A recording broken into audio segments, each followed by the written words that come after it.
Nobody expects to die on a Friday morning flight to Spain. The window blew out. The pilot was sucked into the sky. 200 passengers froze in shock and terror. Not one person moved. Not one person helped. Then the woman in row 12 stood up. Before you watch full story, comment below from which country are you watching. Don't forget to subscribe for more amazing stories. You're sitting in seat 24F on British Airways flight 5390, and everything feels completely normal. It's Friday morning, June 10, 1990. The time is 7:08 a.m., and you're at Birmingham International Airport in England, waiting to board a flight to Malaga, Spain. The aircraft is a BAC-111, a smaller twin-engine plane with the engines mounted on the rear. It's not a big aircraft like a 747 or a 737. This one holds about 120 passengers, but today there are only 87 people on board. It's not a full flight, which is nice. More space. More comfort. You settle into your window seat and look around at your fellow passengers. It's the typical Friday morning holiday crowd. Families excited about their beach vacation on the Spanish coast. Retirees planning to spend a few weeks in the Mediterranean sun.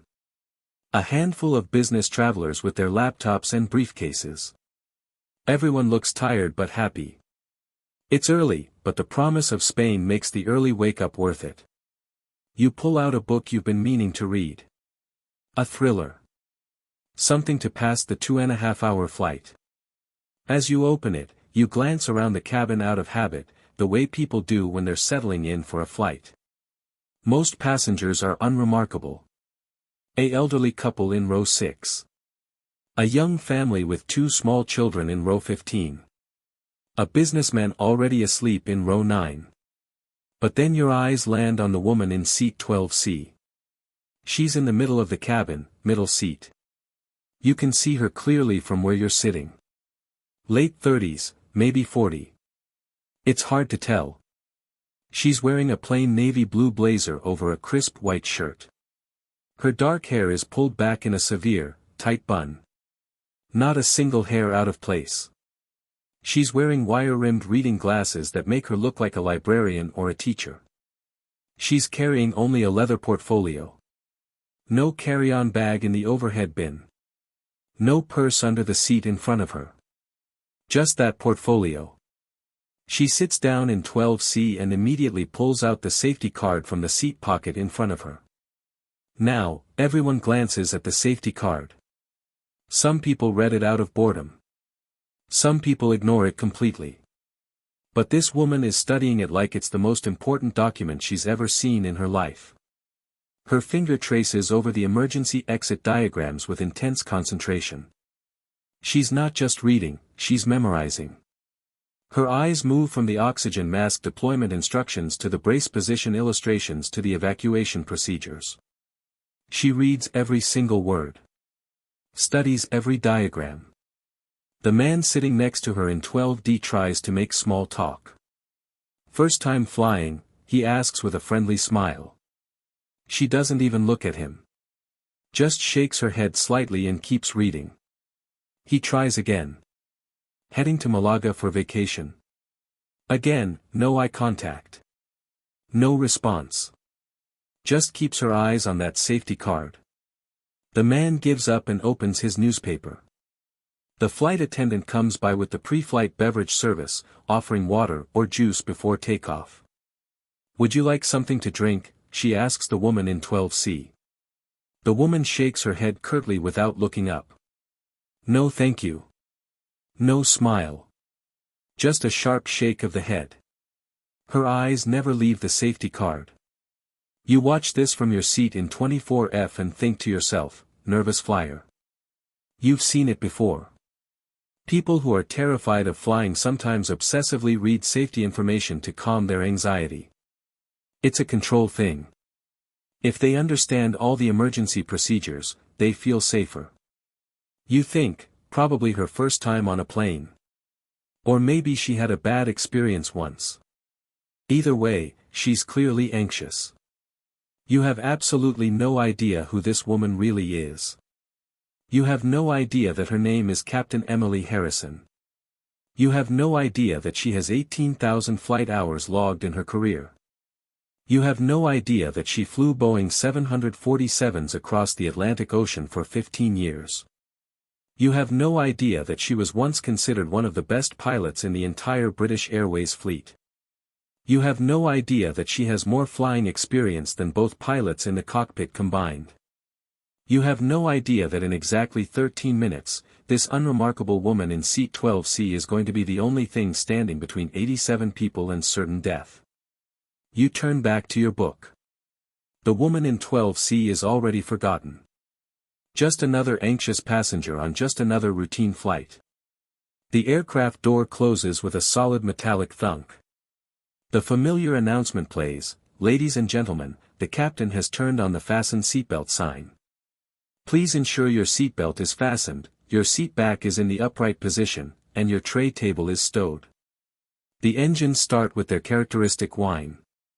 You feel the slight vibration through your seat. The aircraft begins to taxi slowly toward the runway.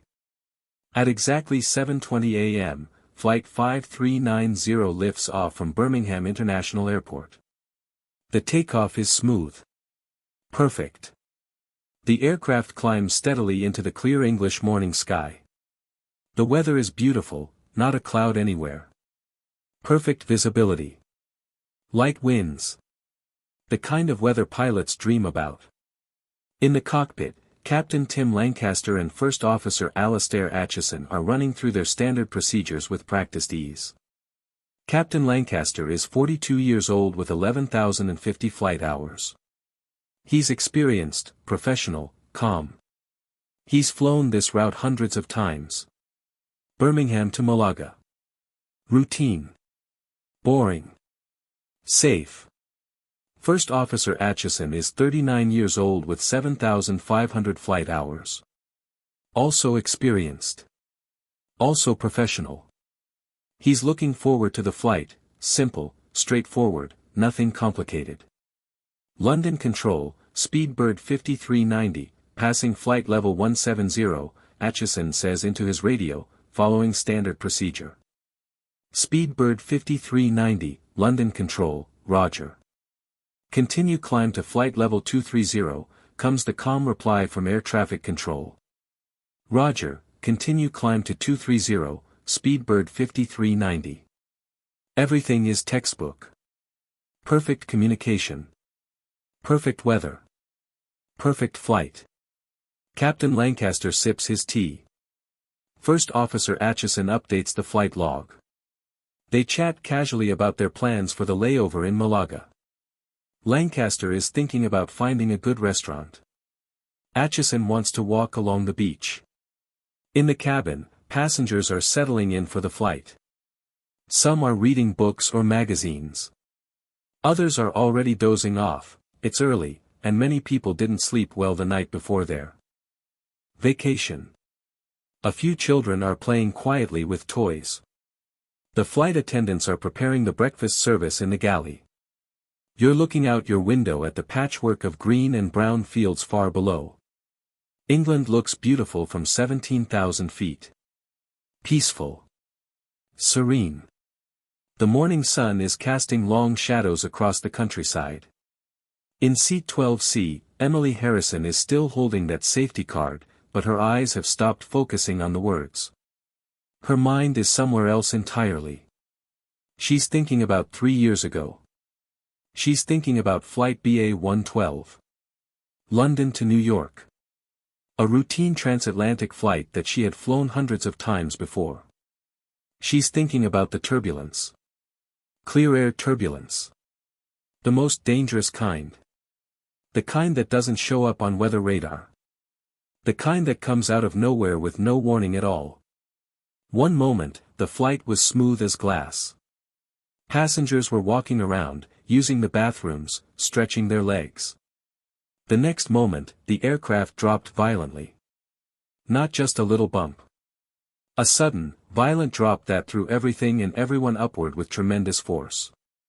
Emily remembers a young mother, maybe 28 years old, who had unbuckled her seatbelt to change her baby's diaper. She was standing in the aisle, holding her infant, when the turbulence hit. The force threw her into the ceiling with horrific violence. Her body slammed into the overhead bins. The sound was sickening. The baby flew from her arms. Thankfully, a flight attendant caught the infant before it hit anything. But the mother fell back to the floor and didn't move. Spinal injury. Severe spinal trauma. The impact had damaged her vertebrae. When the paramedics carried her off the aircraft on a stretcher at JFK Airport, she couldn't feel her legs. Couldn't move anything below her waist. Permanent paralysis. Emily, as captain, had stood at the aircraft door watching them take the woman away. The baby was crying in a flight attendant's arms. The woman's husband was in shock, following the stretcher in a daze. "I'm so sorry," Emily had said. "I'm so sorry." The woman couldn't respond. She was sedated, in pain, being rushed to emergency surgery that would ultimately fail to restore her ability to walk. The accident investigation took 3 months. They examined everything. Weather data. Flight path. Emily's decisions. Her communication with air traffic control. The aircraft's maintenance records. The flight data recorder. The cockpit voice recorder. Everything. The conclusion was clear and definitive: no fault. Captain Harrison had followed all protocols perfectly. The turbulence was completely unpredictable and unavoidable. There was nothing she could have done differently. No warning signs she had missed. No mistakes in her decision-making. The investigation cleared her completely. But Emily couldn't clear herself. She replayed those 10 seconds constantly. Frame by frame. Over and over. Searching desperately for the mistake she must have made. There had to be something. Some warning sign she had missed. Some weather pattern she should have recognized. Some decision she could have made differently. She never found it. Because it didn't exist. But she couldn't stop looking. Couldn't stop replaying those 10 seconds. Couldn't stop seeing that woman's face. Couldn't stop hearing the baby crying. The guilt became crushing. Overwhelming. All-consuming. She would wake up at 3 a.m. in a cold sweat, seeing the woman's body hitting the ceiling. She would sit at her kitchen table with a cup of coffee, staring at nothing, replaying the turbulence over and over in her mind. Her friends told her it wasn't her fault. Her family told her the investigation had cleared her. Other pilots told her that clear air turbulence was just one of those things, unpredictable, unavoidable, not anyone's fault. But Emily couldn't accept that. Because to accept that meant accepting that she could do everything right and people could still get hurt. That meant accepting that despite all her training, all her experience, all her skill, she wasn't fully in control. That meant accepting that sometimes, as a pilot, you have limits. And if she wasn't in complete control, how could she be responsible for 300 lives? The psychological weight became unbearable. 6 months after the accident, Emily resigned her command. She walked away from the career she had spent her entire adult life building. She had started flying at age 19. Earned her commercial pilot's license at 21. Was hired by British Airways at 24. Made first officer at 26. Made captain at 31. She had flown everything: 737s, 757s, 767s, and finally the massive 747s on prestigious long-haul routes across the Atlantic. She was respected by her peers. Admired by younger pilots. Considered one of the best captains in the British Airways fleet. 18,000 flight hours. Perfect safety record. 0 incidents. Until that one moment of turbulence that she couldn't control and couldn't prevent. When she resigned, she told everyone it was time for a change. That she wanted to contribute to aviation safety in a different way. That she'd had a wonderful career and was ready for the next chapter. She lied to everyone. Including herself. The truth was simpler and more painful: she was afraid. Afraid of making a mistake. Afraid of someone getting hurt on her watch. Afraid of the crushing responsibility of holding hundreds of lives in her hands every time she sat in the captain's seat. So she quit. She took a desk job as an aviation safety consultant. She analyzed accident reports. She wrote safety recommendations. She attended conferences. She did everything related to aviation except the one thing she had trained her entire life to do: fly. For 3 years, she's been living this quiet, safe existence. No responsibility for human lives. No risk of making a fatal mistake. No possibility of someone getting hurt because of a decision she made. For 3 years, she's been telling herself she made the right choice. That she's happier now. That she doesn't miss flying. For 3 years, she's been lying to herself. Today, she's on flight 5390 because she's attending an aviation safety conference in Malaga. She deliberately chose a middle seat far from the cockpit so she wouldn't be tempted to watch the pilots work. She's trying to lose herself in safety procedures and industry reports, trying to ignore the voice in her head that whispers she's a coward who ran away. As she sits in 12C holding that safety card, she doesn't know that in less than 10 minutes, she's going to have to answer the question she's been avoiding for 3 years. Is she still a pilot? Or is she just someone who used to be one? The aircraft continues climbing smoothly. 15,000 feet. 16,000 feet. 17,000 feet. Everything is completely normal. Everything is perfectly safe. Everything is routine. For exactly 6 more minutes. The time is 7:33 a.m. Flight 5390 is climbing through 17,300 feet over the beautiful English countryside of Oxfordshire. In the cockpit, Captain Lancaster is still sipping his tea. First Officer Atchison is making a note in the flight log. They're discussing whether the restaurant near their hotel in Malaga is still open. They heard rumors it might have closed. It's the most mundane conversation imaginable. And then, without any warning at all, everything goes catastrophically wrong.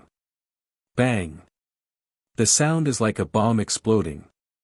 A massive, violent crack that echoes through the entire aircraft like a gunshot in a cathedral. The left front windscreen, the window directly in front of Captain Lancaster's seat, doesn't just crack. It doesn't just shatter into pieces. It completely blows out of its frame. The entire windscreen, all 80 pounds of reinforced glass and metal, separates from the aircraft and disappears into the sky. What happened is this: the night before, a maintenance crew had replaced that windscreen during routine maintenance. They had installed it using securing bolts that held the window in place. But the bolts they used were slightly wrong. Just slightly. The diameter was 0.026 inches too small. 0.026 inches. Less than the thickness of a credit card.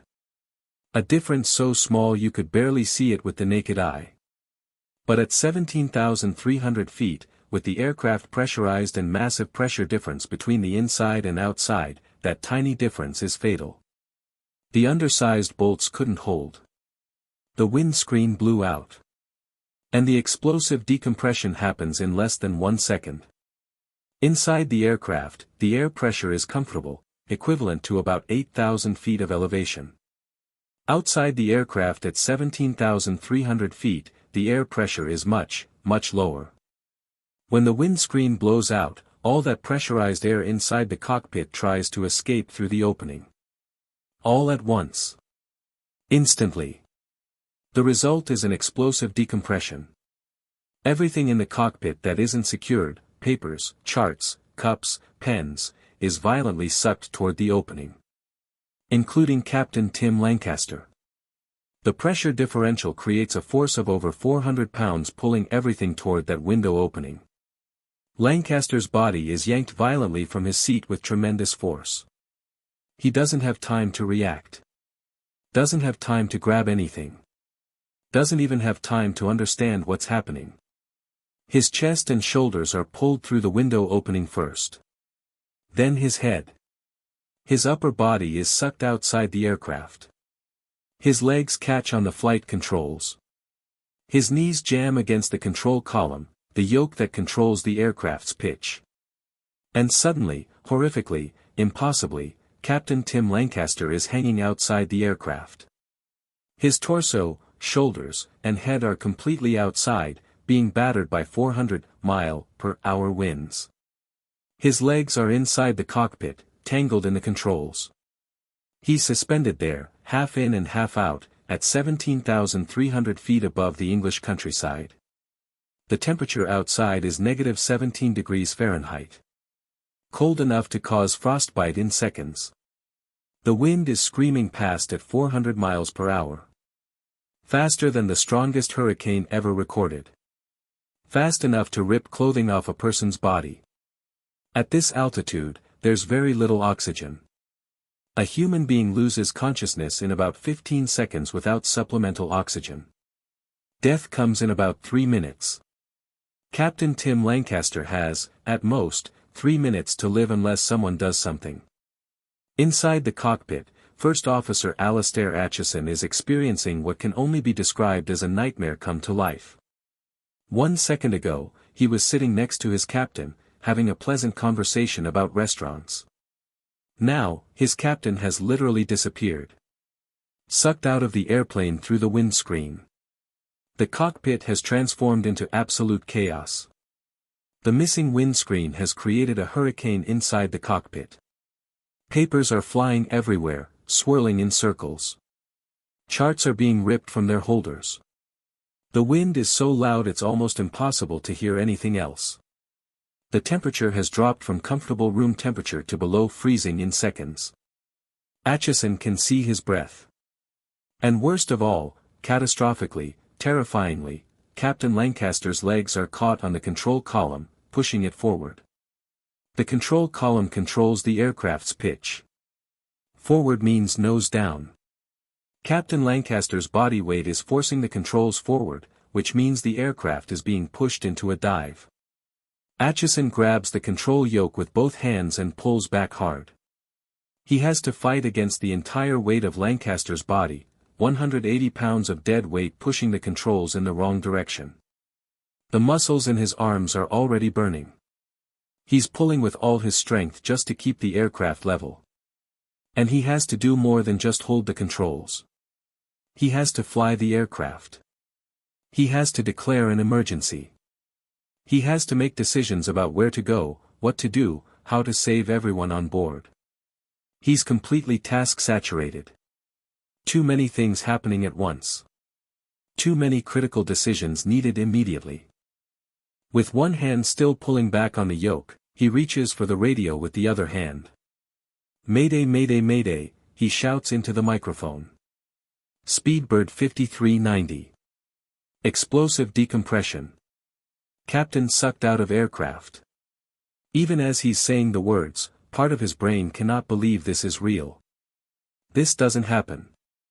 Pilots don't get sucked out of airplanes. This is the kind of thing that happens in movies, not in real life. Not on a routine flight from Birmingham to Malaga on a beautiful Friday morning. But it's happening. It's real. And Acheson has about 90 seconds before everyone on board starts dying from lack of oxygen. Behind him in the forward galley, Flight Steward Nigel Ogden is preparing the breakfast service. He's arranging trays, counting meals, checking supplies. Then he hears the bang. Feels the aircraft shudder. Hears the sudden roar of wind. He drops everything and runs toward the cockpit. When he opens the cockpit door, he sees something that will haunt him for the rest of his life. The left windscreen is completely gone. Just an empty frame where the window should be. Captain Lancaster's legs are sticking into the cockpit, tangled in the controls. Through the empty window frame, Ogden can see Lancaster's body outside the aircraft, being battered and buffeted by 400-mile-per-hour winds like a rag doll. First Officer Acheson is pulling back on the controls with both hands, fighting to keep the aircraft from diving. Ogden doesn't think. Doesn't analyze. doesn't hesitate. He lunges forward and grabs Captain Lancaster's legs with both hands. The wind is trying to tear Lancaster completely away from the aircraft. Ogden can feel the immense force pulling at Lancaster's body. It's like trying to hold on to someone being dragged by a speeding train. The 400-mile-per-hour wind is pulling with tremendous force against 180 pounds of human body weight. Ogden wraps his arms around Lancaster's calves and braces himself against the cockpit doorframe. His entire world narrows to one simple task: hold on. Don't let go. If he lets go, Captain Lancaster falls 17,000 feet to his death. The cold is immediate and brutal. The temperature in the cockpit has dropped to below zero. Ogden's hands are already going numb. He can feel the cold penetrating through his uniform. His fingers are turning white, then blue. The wind is so loud he can't hear anything else. It's screaming through the open windscreen like a freight train passing inches from his head. His arms are already shaking. The force pulling at Lancaster is constant, unrelenting. Ogden is holding with every ounce of strength he has, but he can feel his grip starting to fail. He doesn't know how long he can hold on. But he knows he has to try. Because the alternative is watching a man, a colleague, a friend, a father, a husband, fall to his death while he stands there doing nothing. So he holds on. In the passenger cabin, people are experiencing their own version of horror. The cockpit door is open. Passengers in the front rows 1, 2, 3, 4, and 5, can see directly into the cockpit. They can see the empty windscreen. They can see Captain Lancaster's legs. They can see Nigel Ogden desperately holding those legs. They can see First Officer Atchison fighting the controls. For a few seconds, there's stunned silence. People's brains cannot process what they're seeing. It's too impossible. Too surreal. Then someone screams. And then everyone is screaming. Oxygen masks have dropped from the ceiling. The cabin pressure is dropping rapidly. The aircraft is at 17,300 feet, and at this altitude, without supplemental oxygen, passengers will start losing consciousness in about 90 seconds. People are grabbing for their oxygen masks with shaking hands. Children are crying.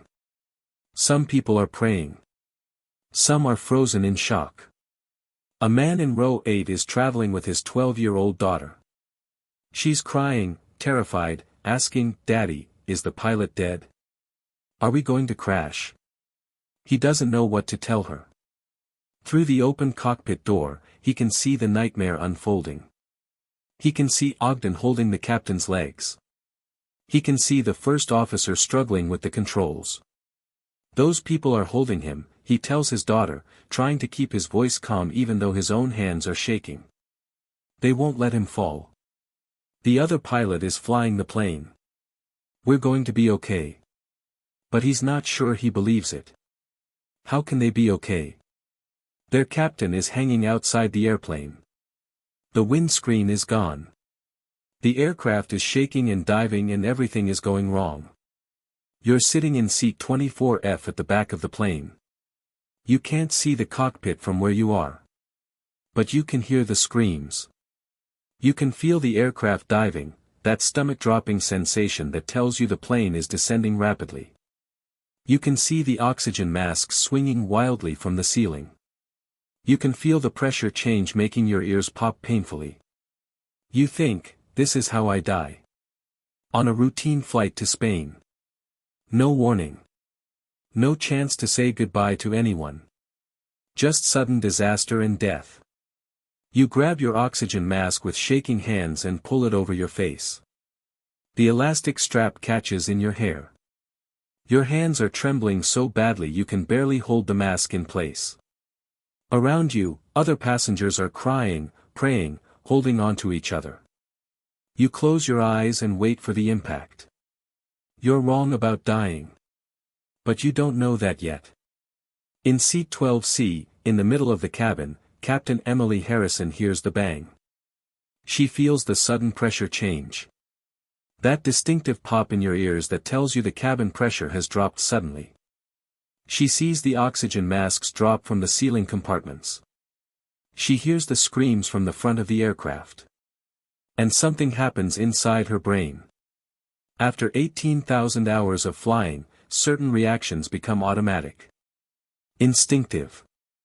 Hardwired into your nervous system at a level deeper than conscious thought. When Emily hears that bang, when she feels that pressure change, her brain doesn't panic. It analyzes. Explosive decompression. The distinctive sound, the sudden pressure drop, the oxygen masks deploying, all the signs point to one thing: structural failure. Breach in the aircraft pressure hull. Most likely location: cockpit. The screams are coming from the front of the aircraft, which means passengers up there can see something terrible. She knows exactly what has happened, even though she can't see it from her seat. Windscreen failure.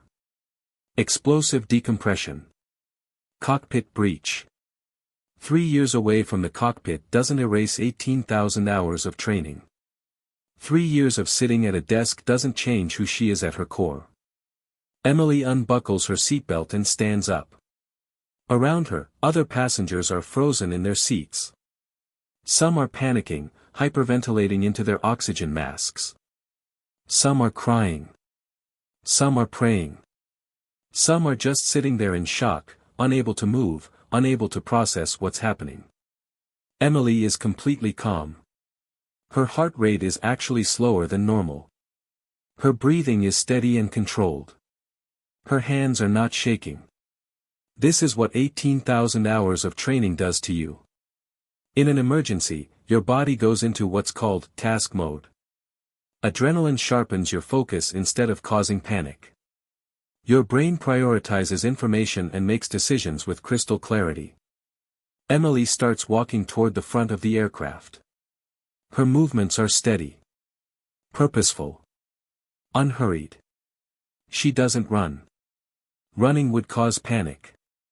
She walks at a normal pace, like she's heading to the bathroom. People look at her as she passes. Some of them are confused. Why is this woman walking around when the oxygen masks are down? Doesn't she know we're in an emergency? But something about her calmness is actually reassuring. If she's not panicking, maybe things aren't as bad as they seem. Emily reaches the forward section of the cabin. Now she can see through the open cockpit door. She sees Captain Lancaster's legs tangled in the controls. She sees Nigel Ogden holding those legs, his face turning blue from cold and oxygen deprivation. She sees First Officer Acheson fighting the control yoke with both hands, pulling back hard to counter the nose-down input from Lancaster's body. Her brain processes the entire situation in about 2 seconds. She calculates. Time until passengers lose consciousness from hypoxia at this altitude, approximately 60 to 90 seconds. Time until Ogden's grip fails from exhaustion, frostbite, and lack of oxygen, unknown, but probably less than 5 minutes based on the color of his face. Time until structural failure from the damaged windscreen, unknown, but the aircraft is still flying, so not immediate. Time until the aircraft crashes if Acheson loses control, approximately 3 to 4 minutes at their current altitude and rate of descent. They need help. Immediately. The first officer is completely task-saturated. Ogden is seconds away from collapse. Emily makes her decision. It takes her less than 3 seconds to go from seeing the situation to knowing exactly what she needs to do. She walks to the cockpit door. The senior flight attendant, Susan, is standing there, frozen in shock, staring at the nightmare in the cockpit. When Susan sees Emily approaching, she automatically moves to stop her. "Ma'am, you need to return to your seat and put on your oxygen mask." Emily cuts her off. Her voice is calm, clear, and absolutely authoritative. "I'm a commercial pilot. Retired. I can help." Susan stares at her. "What? You're a pilot? British Airways. Captain. 18,000 hours. I know this aircraft type. I'm current on emergency procedures. Let me in. Susan looks at Emily's face. She sees something there, absolute confidence, complete competence, zero hesitation. Susan makes a split-second decision. She steps aside and opens the cockpit door. Emily steps into the Hurricane. The moment Emily steps through the cockpit door, she enters a different world. The wind is unbelievable. It's not just loud, it's physically violent. The 400-mile-per-hour wind coming through the empty windscreen is like being in a Category 5 hurricane. Papers are flying in circles. Loose charts are being ripped from their clips. The wind is so strong it's actually hard to walk against it. The temperature has dropped to below 0 Fahrenheit. Emily can see her breath in white clouds. The cold hits her like a physical blow. The noise is overwhelming. The roar of the wind combined with the sound of the engines and the various alarms going off in the cockpit creates a wall of sound that makes communication almost impossible. First Officer Alastair Acheson is in the right seat, pulling back on the control yoke with both hands. His arms are shaking from the effort. His face is tight with concentration. Sweat is running down his forehead despite the freezing temperature. The physical effort of fighting the controls is intense. Nigel Ogden is holding Captain Lancaster's legs. His face has gone from blue to white. His lips are turning purple. His entire body is shaking, partly from the effort of holding on, partly from the cold, partly from lack of oxygen. His eyes are starting to glaze over. He's seconds away from losing consciousness. Captain Lancaster's legs are tangled in the control column. Emily can see his shoes, his uniform pants, the way his body is wedged against the controls. Through the empty windscreen frame, Emily can see the English countryside 17,000 feet below. The morning sunlight seems obscenely beautiful given the horror of the situation. Emily assesses everything in 2 seconds. Then she shouts over the wind. First Officer. I'm Captain Harrison. British Airways, retired. 18,000 hours including 4,000 on this aircraft type. I'm current on emergency procedures. Tell me what you need. Acheson's head snaps toward her. He sees a woman in a navy blazer and wire-rimmed glasses standing in the cockpit doorway, shouting with absolute authority. In any other situation, Acheson might question this. Who is this woman? How did she get in the cockpit? Where are her credentials? But this is not any other situation. This is an emergency. And in an emergency, you don't check resumes. You don't ask for credentials. You use whatever help appears, because every second counts. More than that, something about the way Emily speaks tells Acheson immediately that she's telling the truth. You can't fake that kind of confidence. You can't fake that kind of competence. You can't fake 18,000 hours of experience. It shows in the way she stands, the way she speaks, the way she's already analyzing the situation with her eyes. Help Ogden. Acheson shouts back. He's going to lose his grip. I need to get control of this aircraft. Emily moves immediately. She's already calculated that Ogden is the most critical problem right now. He's seconds away from losing consciousness, and if he lets go, Captain Lancaster falls to his death. She walks over to Nigel Ogden and puts her hand on his shoulder. She has to shout directly into his ear to be heard over the wind. I've got him. Get oxygen to the passengers in the front rows. They're closest to the decompression. Go. Now. Ogden looks at her with exhausted, grateful eyes. He can barely focus. His grip on Lancaster's legs is failing. His hands are completely numb. He can't feel his fingers anymore. Emily puts her hands next to his on Captain Lancaster's legs. On 3. 1. 2. 3. On 3, Ogden releases his grip.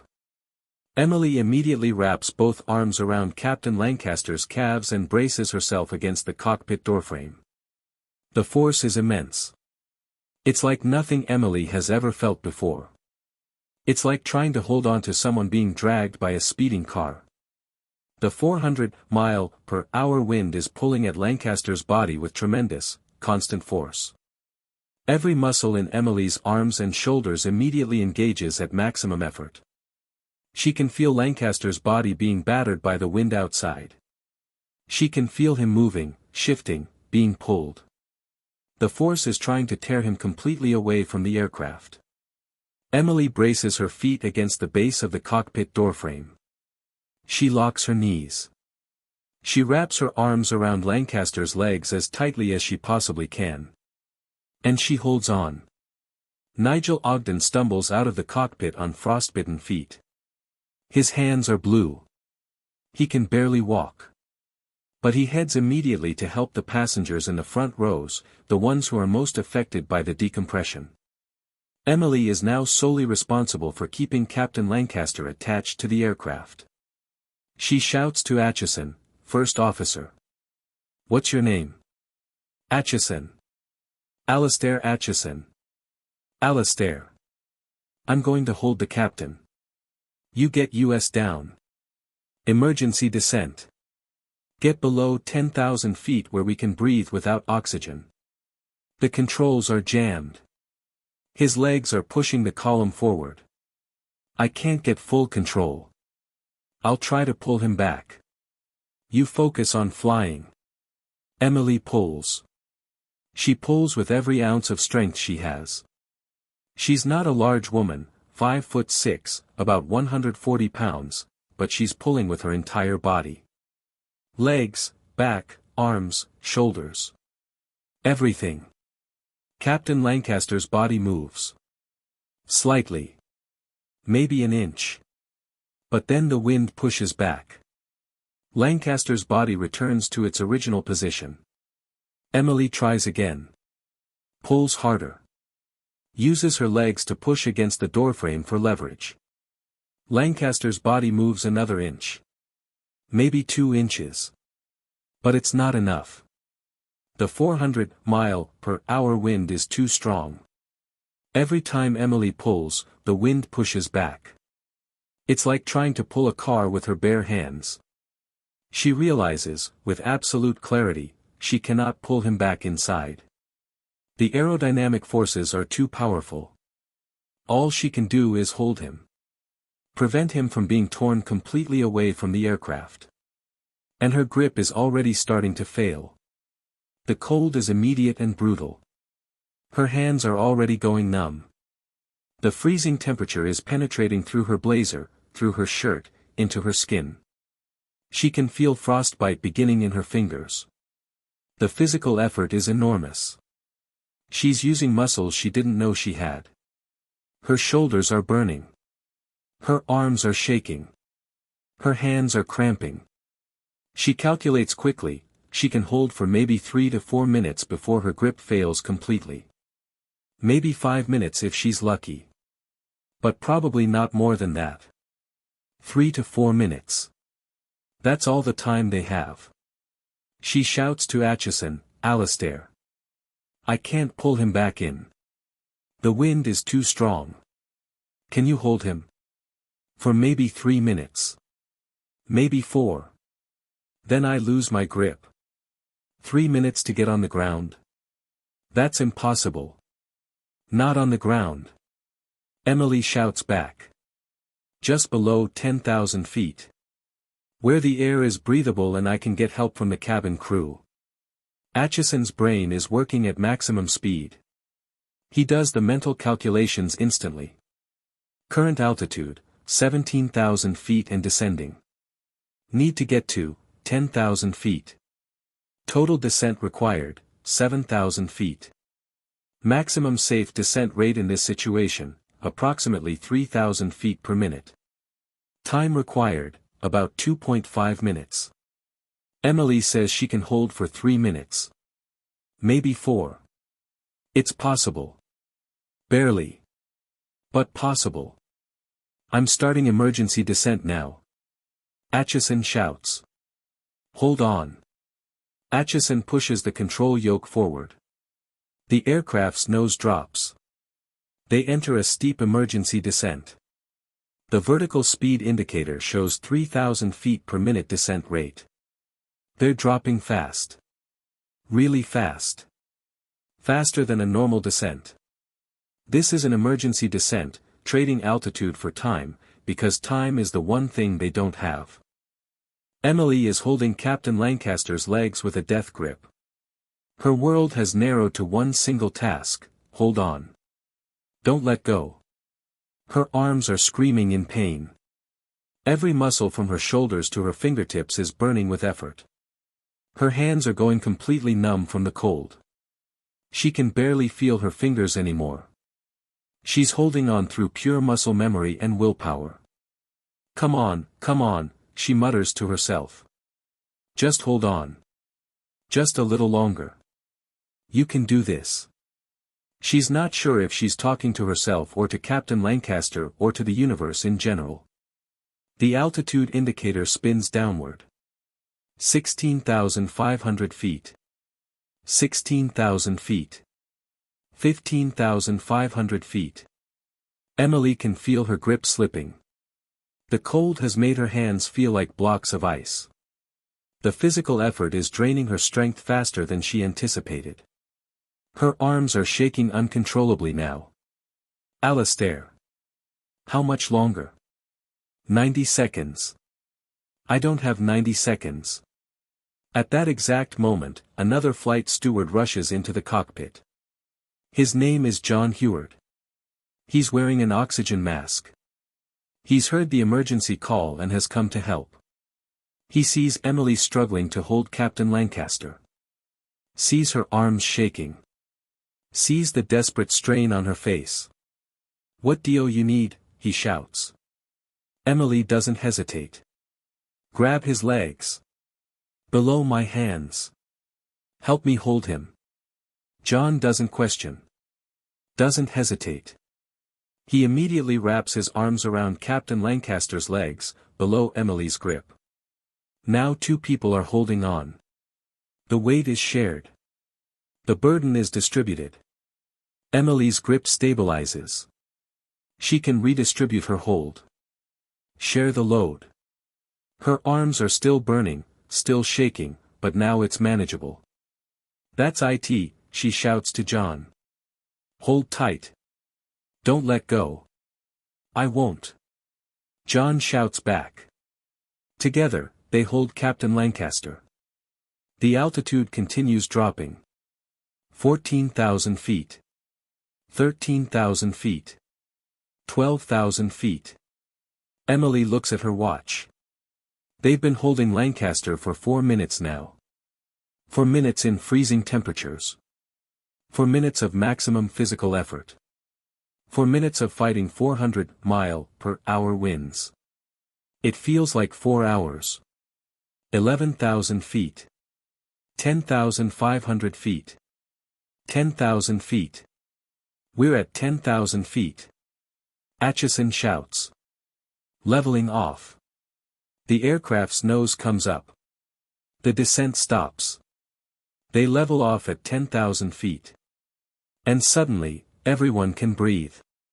At 10,000 feet, there's enough oxygen in the air that people can breathe without supplemental oxygen. Not comfortably, it's like being on top of a mountain, but enough to stay conscious and function. Emily takes her first deep breath in 4 minutes. She didn't even realize she'd been holding her breath.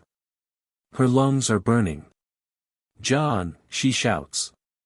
On 3, we're going to try to pull him back. Ready? Ready. 1. 2. 3. Together, Emily and John pull on Captain Lancaster's legs. His body moves. More than before. Maybe 6 inches this time. It's not enough to pull him back through the window opening. But it's enough to relieve the pressure on the control column. Lancaster's legs are no longer jamming the controls forward as much. Acheson feels the difference immediately. Controls are freed up. I have better control now. Good. Emily shouts back. Now get us to the nearest airport. Where's the closest? Acheson is already checking his navigation charts. Southampton Airport. About 20 miles southeast. Emily does the mental calculation instantly. 20 miles at their current speed, about 8 to 9 minutes. How long to get there? 8 minutes at current speed. Emily looks at her hands wrapped around Captain Lancaster's legs. 8 more minutes. Can she hold for 8 more minutes? She has to. Get us there, she shouts. But radio ahead. Tell them we need full medical response. Captain's been exposed to -17 degrees Fahrenheit at over 400 miles per hour for, she checks her watch, 5 minutes now. Severe hypothermia. Probable frostbite. Hypoxia. We need paramedics ready the second we touch down. I'll call it in now. Acheson switches his radio frequency to Southampton Tower. Southampton Tower, Speedbird 5390, emergency. We have explosive decompression. Captain partially ejected through cockpit windscreen. We are physically holding him to prevent complete separation. Request immediate landing clearance and full medical emergency response. There's a pause. A long pause. The air traffic controller is processing what he just heard. Because what he just heard is impossible. Then, Speedbird 5390, Southampton Tower, say again. Captain ejected through windscreen. Acheson's voice is strained but controlled. Affirmative, Southampton. Windscreen blew out completely at 17,000 feet. Captain Lancaster is currently hanging outside the aircraft. We are physically holding his legs to prevent him from falling. We need to land immediately. Another pause. The controller is probably checking to see if this is some kind of sick joke. But Acheson's voice leaves no room for doubt. This is real. This is happening right now. Speedbird 5390, Southampton Tower, copy all. You are cleared to land any runway, any direction. Emergency services are rolling now. Fire trucks, ambulances, and medical teams standing by. You are cleared for immediate approach. Roger, Southampton. Speedbird 5390. We'll be there in 7 minutes. Emily adjusts her grip on Captain Lancaster's legs. Her arms have moved beyond pain into something else entirely. A kind of burning numbness. Her muscles are cramping so badly she can feel them twitching and spasming. She's been holding Lancaster for almost 6 minutes now. 6 minutes of maximum physical effort. 6 minutes in freezing temperatures. 6 minutes of fighting forces that want to tear him away from the aircraft. Her hands are completely numb. She can't feel her fingers at all anymore. She's holding on through pure muscle memory. Her brain is sending signals to her hands, hold tight, don't let go, but she can't actually feel whether her fingers are responding or not. John Heward is also holding, but Emily has positioned herself to take most of the weight. It's not that she doesn't trust John, she does, but she has more experience with physical endurance under stress. She knows how to manage her strength, how to distribute the load, how to find positions that let her hold on longer. How much longer? Emily asks through gritted teeth. She has to shout to be heard over the wind, which is still screaming through the cockpit even at the reduced speed. 6 minutes to touchdown, Acheson replies. He's lining up the aircraft for approach to Southampton. I can do 6 minutes, Emily says. She's not sure she believes it. Her hands are dead. Her arms are shaking uncontrollably. Every muscle in her body is screaming at her to stop, to let go, to rest. But she can't let go. Because letting go means Captain Lancaster falls 10,000 feet to his death. As she holds on, fighting through the pain and exhaustion, Emily's mind starts to wander. The stress, the physical effort, the fear, all of it breaks down the mental walls she's built. She thinks about 3 years ago. About Flight BA-112. About the turbulence. About the young mother who was paralyzed. She thinks about how guilty she felt. How crushing the responsibility was. How she couldn't forgive herself even though the accident investigation cleared her of any wrongdoing. She thinks about how she quit. How she walked away from flying because she couldn't handle the weight of being responsible for hundreds of lives. And now, holding Captain Lancaster's legs, feeling her grip failing, she understands something she didn't understand before. The responsibility never went away. When she resigned her command, when she turned in her uniform, when she took the desk job, the responsibility didn't disappear. It was still there. It's always been there. Because once you're trained as a pilot, once you have 18,000 hours of experience, once you know how to fly an aircraft and save lives and handle emergencies, that knowledge doesn't go away just because you stop flying. She walked away from the responsibility. But the responsibility didn't walk away from her. And right now, in this moment, 87 people need a pilot. First Officer Acheson needs help. Captain Lancaster needs someone to hold on.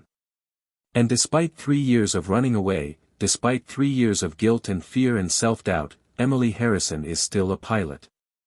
She's always been a pilot. She walked away from flying. But she never stopped being a pilot. The realization hits her with crystal clarity: she didn't quit because she wasn't good enough. She quit because she was afraid. Afraid of making a mistake. Afraid of someone getting hurt. Afraid of the crushing weight of responsibility. But fear doesn't change who you are. Fear doesn't erase your training. Fear doesn't make you less capable. It just makes you afraid. And right now, Captain Emily Harrison is terrified. Her arms are failing. Her grip is slipping. Her entire body is screaming in pain. But she doesn't let go. Because that's what captains do. They hold on. They don't quit. They don't give up. Even when every part of them is screaming to stop. Even when their hands are numb and their arms are shaking and everything in them wants to surrender. They hold on. 5 minutes. Acheson calls out. Emily's vision is starting to blur from the effort. The pain in her arms has reached a level where her brain is having trouble processing it. Her hands are so numb she honestly can't tell if she's still gripping or not. She's holding through pure willpower now. Pure determination. She looks down at Captain Lancaster's legs in her arms. She can see his uniform pants, his shoes. She thinks about the man attached to those legs. A man she's never met. A colleague. A fellow pilot. A human being who deserves to live. She's not letting him fall. For minutes. Emily's legs are starting to shake now too. She's been bracing herself against the doorframe for so long that her leg muscles are cramping. She shifts her position slightly, trying to find a new angle that distributes the weight differently. The movement almost causes her to lose her grip. For a terrifying second, she feels Lancaster's legs slipping through her numb hands. "No," she shouts. She clamps down harder. Uses her entire body. Locks her arms around his legs like a vice. John feels her struggling. "I've got more weight," he shouts, adjusting his own grip to take more of the load. Together, they stabilize. The crisis moment passes. 3 minutes. Emily's brain is starting to play tricks on her. The combination of physical exhaustion, cold, and stress is creating a kind of altered state. She's hyper-aware of every sensation but also strangely detached. Like she's watching herself from outside her own body. She can see her own arms wrapped around Lancaster's legs. Can see them shaking. Can see her knuckles white with effort. But it doesn't feel like her own body anymore. It feels like she's watching someone else. Stay focused, she tells herself. Don't go into shock. Stay present. Hold on. She forces herself to focus on concrete things. The texture of Lancaster's uniform pants under her hands. The cold metal of the doorframe against her shoulder. The sound of the wind. The feeling of John's arms next to hers. Concrete. Real. Present. 2 minutes. Through the broken windscreen, Emily can see the ground getting closer. They're descending for final approach now. She can see buildings, roads, the runway ahead. Southampton Airport. Almost there. Alistair, she shouts. When we touch down, the deceleration is going to create additional force pulling him outward. John and I need to brace for that. Understood. Acheson shouts back. I'll make the landing as smooth as possible. Don't worry about smooth. Emily shouts. Worry about getting us on the ground. We can handle the deceleration. She looks at John. When we touch down, the aircraft is going to slow down fast. That means everything wants to keep moving forward. Including Captain Lancaster's body. It's going to pull harder. Hold as tight as you possibly can. John nods. His face is pale, but his grip is firm. I'm not letting go. Neither am I. 1 minute. Emily can see the runway clearly now. She can see emergency vehicles lining both sides, fire trucks, ambulances, police cars, all with their lights flashing. There must be 20 emergency vehicles down there, ready and waiting. The aircraft is on final approach. Descending smoothly. Acheson is flying perfectly, lining up with the runway centerline. 30 seconds. Emily braces herself. Locks her arms around Lancaster's legs. Plants her feet firmly against the base of the doorframe. Prepares for the impact. She looks at the ground rushing up. At the runway getting closer. Come on, she whispers. Just a little more. Almost there. Hold on. Just hold on. The runway fills the windscreen. The wheels touch the runway with a solid thump. The aircraft is down. But the nightmare isn't over yet. The moment the wheels touch the runway, the aircraft begins to decelerate rapidly. Acheson applies the brakes. The reverse thrusters engage. The aircraft slows from 150 miles per hour to 100. To 80. To 60. And Emily was right, the sudden deceleration creates additional force pulling Captain Lancaster outward. It's basic physics. The aircraft is slowing down, but Lancaster's body wants to keep moving forward at the original speed. The difference creates a pulling force. Emily and John are nearly pulled forward off their feet. The force yanks at their arms with sudden, violent intensity. But they hold on. Emily's entire being is focused on one task: don't let go. Her arms are locked around Lancaster's legs in a grip that has moved beyond conscious control. She couldn't let go now if she wanted to. Her muscles have locked into position. The aircraft continues slowing. 40 miles per hour. 20, 10. And then it rolls to a complete stop. The engines shut down. Suddenly, it's quiet. After 9 minutes of hurricane-force winds and screaming engines and chaos and noise, the silence is almost shocking. For a moment, nobody moves. Nobody speaks. Then Acheson says quietly, "We're down. We're safe." Outside, emergency crews are already swarming the aircraft like ants. Firefighters in full protective gear are sprinting toward the plane with ladders. Paramedics are running with stretchers and medical equipment. Police are securing the perimeter. Within seconds, literally seconds, firefighters have positioned ladders against the fuselage on both sides. They climb up to the level of the broken windscreen. From outside, they reach through the empty windscreen frame and grab Captain Lancaster's upper body. "We've got him," a firefighter shouts to Emily and John. "You can let go." Emily tries to let go. She can't. Her hands have been gripping Captain Lancaster's legs for 9 minutes. 9 minutes of maximum effort.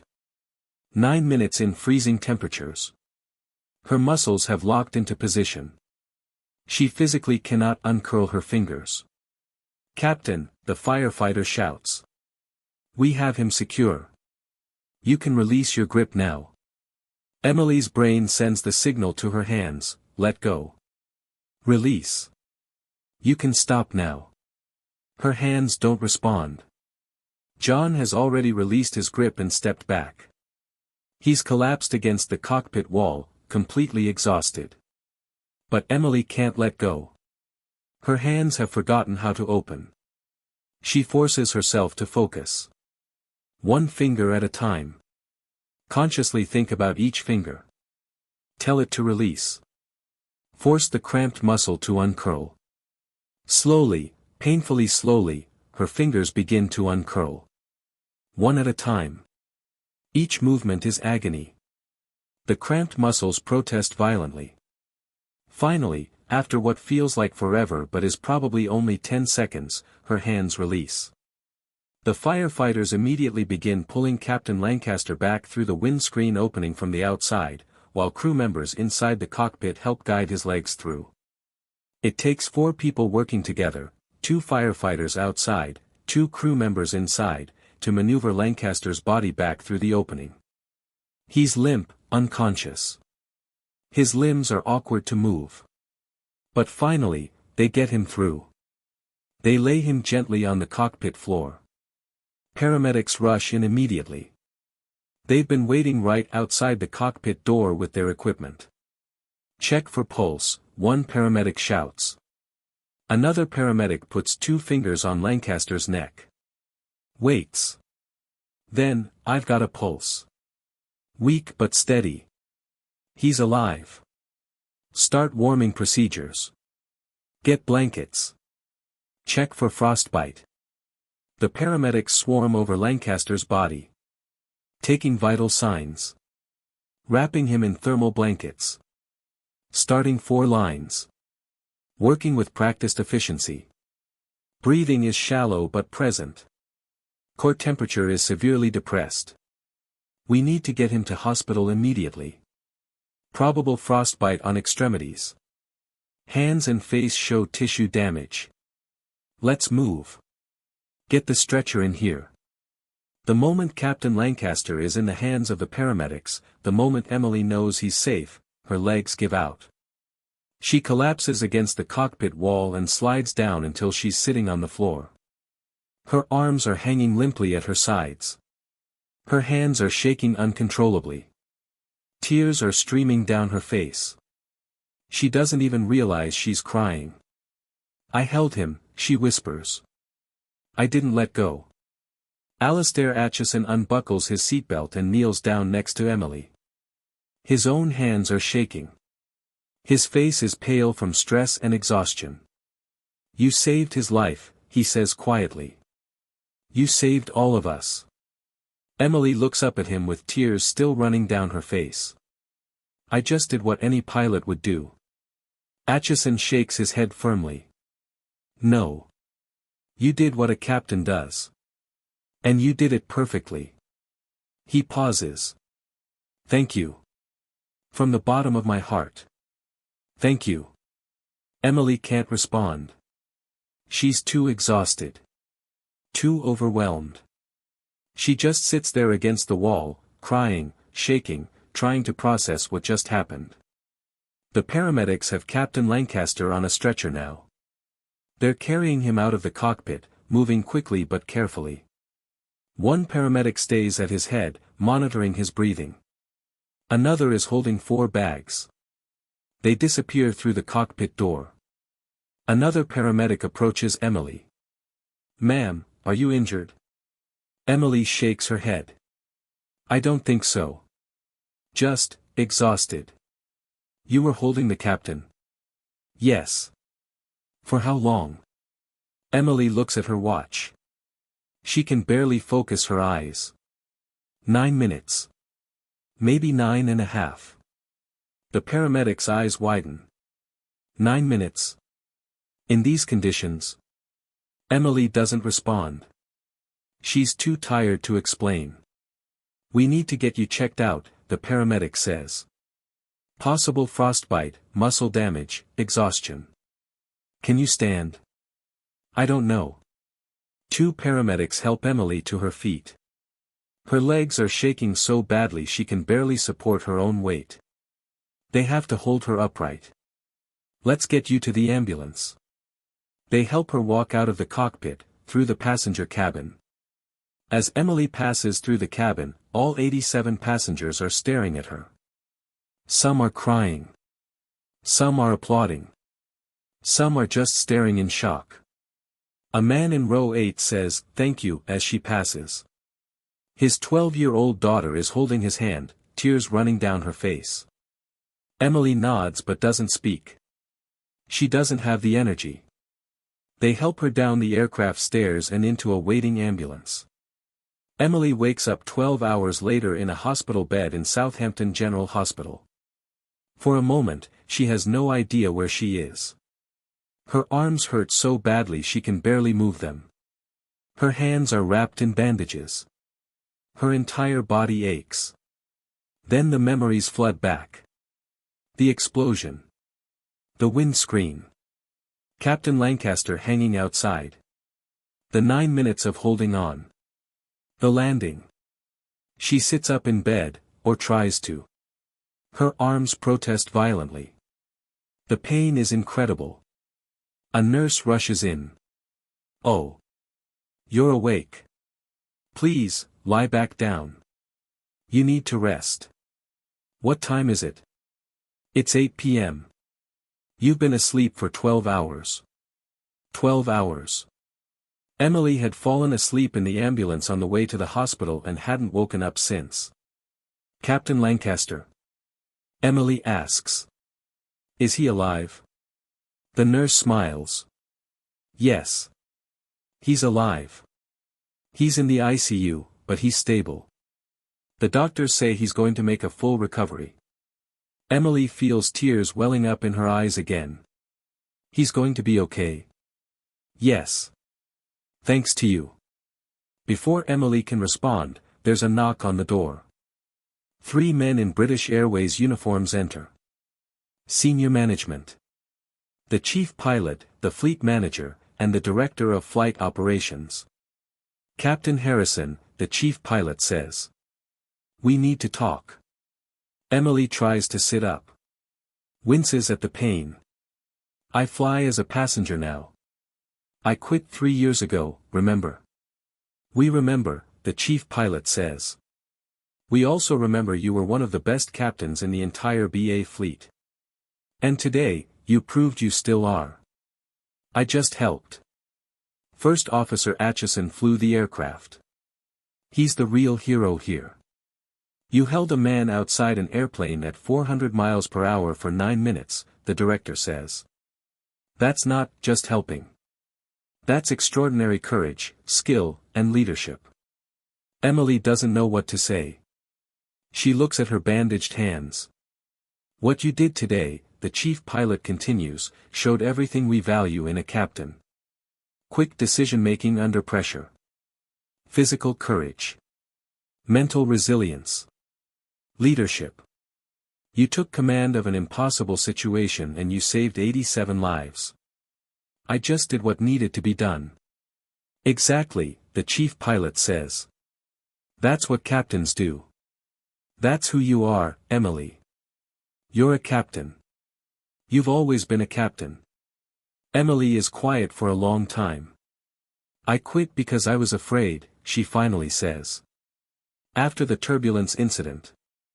The woman who was paralyzed. I couldn't handle the guilt. I couldn't handle the responsibility." "We know," the chief pilot says gently. "We read your resignation letter. We understood." "Do you?" Emily asks. "Because I'm not sure I did. I told myself I was making a smart choice. Moving to a safer role. Contributing in a different way. But the truth is, I ran away. I was afraid of being responsible for people's lives. Afraid of making a mistake. Afraid of someone getting hurt on my watch." "And now?" the fleet manager asks. Emily looks at her hands again. Still wrapped in bandages. Still hurting. Now I know that running away doesn't erase the responsibility. The responsibility is still there whether you accept it or not. I walked away from flying, but I never stopped being a pilot. And when 87 people needed a pilot today, I was there. Not because I'm brave. But because it's who I am. The three executives exchange glances. The chief pilot pulls out a leather folder. Captain Harrison, British Airways would like to offer you full reinstatement.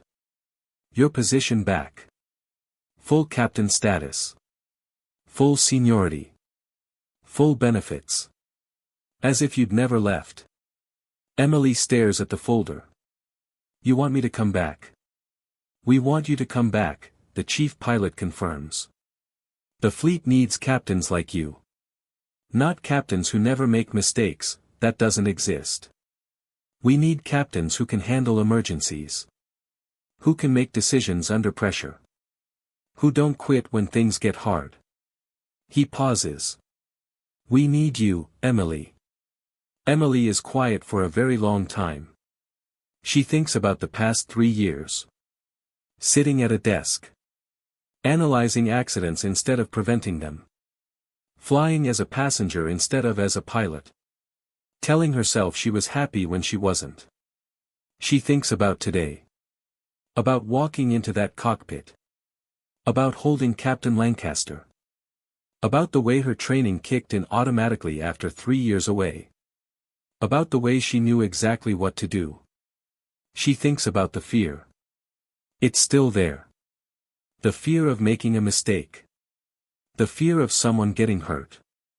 The fear of the crushing responsibility. But she also knows now that fear doesn't define her. Fear is just an emotion. It doesn't change who she is. It doesn't erase her training or her skills or her experience. She's Captain Emily Harrison. She has 18,000 hours. She's one of the best pilots British Airways has ever had. And today, when it mattered most, she proved that she's still that person. Yes, Emily says quietly. I'll come back. The chief pilot smiles and hands her the folder. Welcome back, Captain. 6 months later. Heathrow Airport, London. Gate 47. 9:30 a.m. Captain Emily Harrison walks through the terminal wearing her British Airways captain's uniform. 4 stripes on her shoulders. The uniform feels both familiar and strange after 3 years away. She's carrying her flight bag and her logbook. She's heading to her aircraft for today's flight. Passengers move around her in the busy terminal. Most don't notice her. To them, she's just another pilot. One of hundreds. Nothing special. But Emily knows differently. She knows she's the captain who held a man outside an airplane for 9 minutes. She knows she's the captain who came back after quitting. She knows she's the captain who faced her fear and decided to fly anyway. The story of Flight 5390 was international news for weeks. Captain sucked out of plane, crew holds him for 9 minutes, was on the front page of every newspaper in the world. Some of the coverage mentioned Emily. Retired BA captain helped save flight. There were interviews, newspaper articles, television segments. Emily declined most of them. She gave one brief interview to the Air Accidents Investigation Branch for their official report, and that was it. She didn't want fame. She just wanted to fly. Captain Tim Lancaster made a full recovery. The doctors said it was miraculous. 9 minutes exposed to -17 degrees Fahrenheit, 400 mile/hour winds, and severe oxygen deprivation should have killed him or at least caused permanent damage. But Lancaster recovered completely. Frostbite on his hands and face healed. The hypothermia resolved. The bruising and lacerations healed. 5 months after the incident, he returned to flying. He's still a British Airways captain today. First Officer Alastair Acheson received the Queen's Commendation for valuable service in the air for his skill in flying and landing the aircraft under impossible conditions. Flight steward Nigel Ogden also received the Queen's commendation for holding Captain Lancaster for the first 4 critical minutes. Emily received the same commendation. She keeps it in a drawer at home. She's proud of it, but she doesn't display it. To her, it's just a reminder of the day she remembered who she really is. For the past 6 months, Emily has been flying again. She started slowly, domestic flights, short routes, building her confidence back up. But today is different. Today is her first transatlantic flight since coming back. London to New York. The same route she used to fly 3 years ago. The same route where the turbulence incident happened. She reaches the gate and walks down the jetway. Boards the Boeing 747, a massive aircraft, capable of carrying 350 passengers. She walks to the cockpit and opens the door. Her first officer today is already there, running through pre-flight checks. He looks up when she enters. It's Alastair Acheson. After Flight 5390, after everything they went through together, Acheson requested to fly with Emily whenever possible. British Airways granted the request. They've been flying together regularly for the past 2 months. "Good morning, Captain Harrison," Acheson says with a smile. "Good morning, First Officer Acheson," Emily replies, settling into the left seat, the captain's seat. They run through their pre-flight checklist together. Everything is routine. Normal. Safe. Emily looks out the cockpit window at the passengers boarding. 350 people today. All of them trusting her to get them safely to New York. All of them depending on her skill, her judgment, her decisions. 3 years ago, that responsibility crushed her. It was too much weight to bear. Today, she accepts it. Not because the fear is gone. The fear is still there. Every flight, there's a small voice in her head asking, what if something goes wrong? What if you make a mistake? What if someone gets hurt? But Emily has learned something important: fear doesn't define you. Fear is just an emotion. What matters is what you do despite the fear. And what Emily does is fly. The last passenger boards. The door closes. Ground crew signals all clear. British Airways Flight 117, ready to push back, Acheson says into his radio. BA 117, cleared to push, comes the reply. The massive 747 pushes back from the gate. The 4 engines start with their characteristic rumble. The aircraft taxis toward the runway. Emily runs through her mental checklist. Everything is perfect. Weather is good. Aircraft is functioning normally. Crew is ready. British Airways 117, cleared for takeoff, runway 27 left, the tower says. Cleared for takeoff, 27 left, BA 117, Acheson replies. Emily advances the throttles. The 4 massive engines roar to life. The 747, all 412,000 pounds of it, begins accelerating down the runway. At 180 miles per hour, Emily pulls back gently on the control yoke. The nose lifts. The wheels leave the ground. The Boeing 747 climbs smoothly into the sky. Captain Emily Harrison is flying again. She's exactly where she's supposed to be. Below them, London shrinks away. The English Channel stretches out ahead. The Atlantic Ocean waits beyond. New York is 6 hours away on the other side. How are you feeling? Acheson asks quietly after they've leveled off at their cruise altitude. Emily thinks about the question. Really thinks about it. She's not fearless. She's still afraid sometimes. Still worried about making mistakes. Still carries the weight of responsibility. But she's also confident. Skilled. Experienced. Ready. She's Captain Emily Harrison. 18,000 hours. One of the best pilots British Airways has ever had. She's the woman who held a man outside an airplane for 9 minutes and didn't let go. She's the woman who quit flying because she was afraid, and then came back because she's a pilot and pilots fly. She smiles. I feel like I'm home, she says. And she is.